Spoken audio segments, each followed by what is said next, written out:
এই দেখো আজকে দোকানে কতগুলো নতুন নতুন মজার ক্যান্ডি আনলাম রে। ও দোকানদার আরে মজা, এই ক্যাডারে আমার দোকানে আসিস রে? দোকানদার আমি। ও রাকিব, তুই দোকানে আইসাই বৈশা পড়লি কেন? দোকানদার আমি বৈশা পড়ি নাই, আমার জুতার ফিতা খুলে গেছে। আরে কি আনন্দ বোকা দোকানদার আমার কথা বিশ্বাসই করে ফেলছে রে। এবার তো আমি সবগুলা মজার ক্যান্ডি নিয়ে নিব। এই তো সবগুলো নিয়ে নিছি। এই রাকিব বল কি মজা খাবি? দোকানদার এই বেলুন চিলিগুলার দাম কত?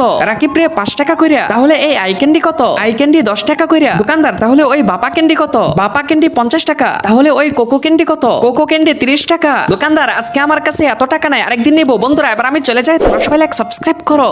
এই দেখো আজকে দোকানে কতগুলো নতুন নতুন মজার ক্যান্ডি আনলাম রে। ও দোকানদার আরে মজা, এই ক্যাডারে আমার দোকানে আসিস রে? দোকানদার আমি। ও রাকিব, তুই দোকানে আইসাই বৈশা পড়লি কেন? দোকানদার আমি বৈশা পড়ি নাই, আমার জুতার ফিতা খুলে গেছে।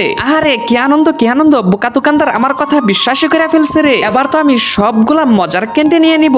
এই তো সবগুলো নিয়ে নিছি। এই রাকিব বল কি মজা খাবি? দোকানদার এই বেলুন চিলিগুলার দাম কত? রাকিব রে 5 টাকা কইরা। তাহলে এই আই ক্যান্ডি কত? আই ক্যান্ডি 10 টাকা কইরা। দোকানদার তাহলে ওই বাপা ক্যান্ডি কত? বাপা ক্যান্ডি 50 টাকা। তাহলে ওই কোকো ক্যান্ডি কত? কোকো ক্যান্ডি 30 টাকা। দোকানদার আজকে আমার কাছে এত টাকা নাই, আরেকদিন নেবো। বন্ধুরা এবার আমি চলে যাই, তোমরা সবাই লাইক সাবস্ক্রাইব করো।